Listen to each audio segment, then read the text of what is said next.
You mentioned you signed at Holdfast. How did you get around to being signed? Well, we've been doing this for almost 4 years at the end of this month actually. So it was kind of a long, hard road before we ever talked to any labels at all. But we became friends with one of their bands a couple of years ago, and that's just kind of how we knew that Holdfast existed. They're kind of a big thing in the Nashville, Tennessee area, which we had a lot of friends, and we came through a couple times, and we just kind of got in touch with Dave Darr, which is the owner and the founder of Uprise Magazine and Holdfast Records, and he seemed really into what we were doing, and we seemed really into what he was doing, because he was really upfront about keeping God, at the forefront of whatever you're doing in your band, and that's something that we were looking for whenever we wanted to go ahead and talk about any kind of label. We wanted them to know and to be okay with the fact that we were a Christian band, and we weren't going to stop saying that. And Dave has been just completely supportive with our ministry, and it's been great being on Holdfast. If there's any advice I can give kids that are trying to get into the music business, what advice would you give them? Be smart about it. Yeah. Be smart about it. Something that a friend of ours told us before. He said, like when we were like a couple of years ago, he told us it's gonna get a lot harder before it gets a lot easier. Yeah. And that's always stuck with me personally. And like when he told me that, it like clicked in my head. Like it's going to be tough, and it has been. It's like it's still tough. Like we're still going through everyday things that normal people go through. Like it's tough. But I personally would tell kids to stay true to yourselves and true to your personality and music, and don't go with just what the trend is. Like right from your heart, right from what you feel. Don't just follow into what everyone else is doing because that's what's cool and that's what's selling. People realize that and will walk away from you unless they really feel it's from your heart. I think Michael Caine wrote this book about being an actor, and I think the first line of the book is, in relation to being an actor, if you can see yourself doing anything else, quit acting and do that.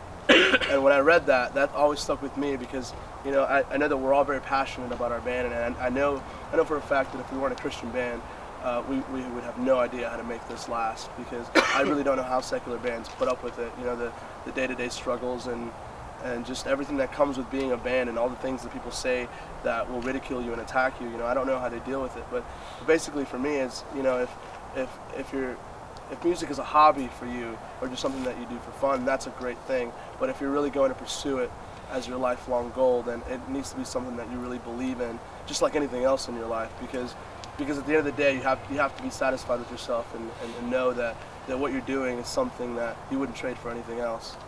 And I think that's the way that we feel about this.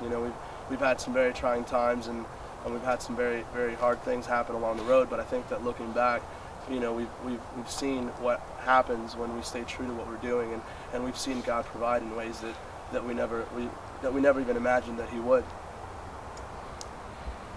And where can we get your music, CDs? iTunes, MySpace. Mainly like online stores, but if you come to a show, you can pick up the CD in hand.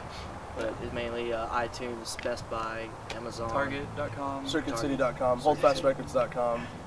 You could Google it. Houston Hot Topics. Houston Hot Topics. If you live in Houston, walk to Hot Topic and order our record. Yeah.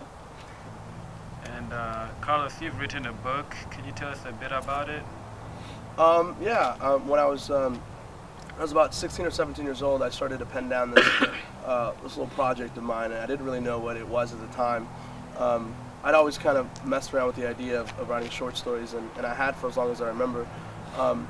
But when I started to write it down, I realized that I wanted it to be a story that anyone could relate to. So it took me about 4 years to finish the entire thing. It's a book written in 3 parts, and it's a love story. It's a novel about a young man who spends 10 years of his life just engulfed in all these problems and just trying times. And at the very center of everything that's going on is the one person in his life that has been able to keep him sane through all of it.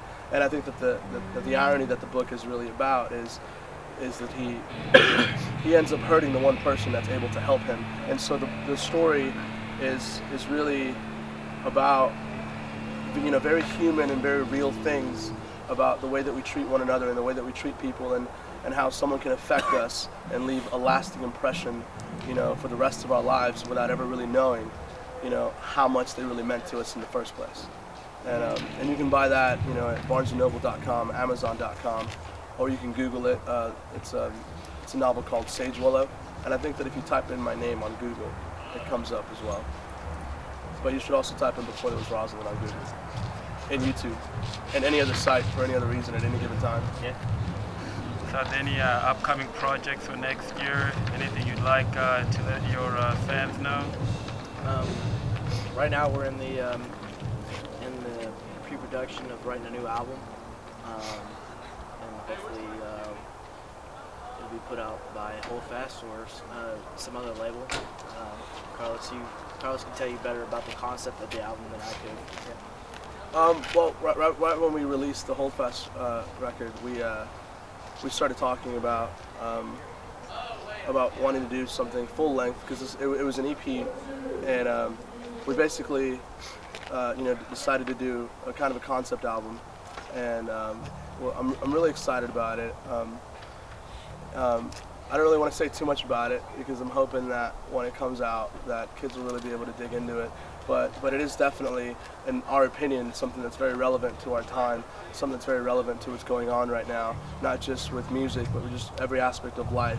You know, and we feel like there's something happening, you know, in the world today that people are ready for change, and not just political change, but spiritual change and economic change and all kinds of change, and that we're hoping to put all these things into this record to make it, you know, the most real thing that we've ever written, and we really just want to keep touring as much as we possibly can, and come to your town and sleep in your basement or in your bathtub, or, you know, we're trying to stay focused on staying active while we're writing the record, because we definitely want to keep meeting new people and going different in new cities. Thank you. Any shout outs you'd like to give out? Hi, Mom. I love you. Yeah. Hi, Mom. I love you, Jesus. Hey, Grandma. My grandma's not gonna see this, so you can edit that out. Hey, Carlos. Hey, Greg. I'm Jay. Hey, Wes. Yeah, Wes. Well, thanks guys for the interview, Yeah. and Sure. good luck at the show.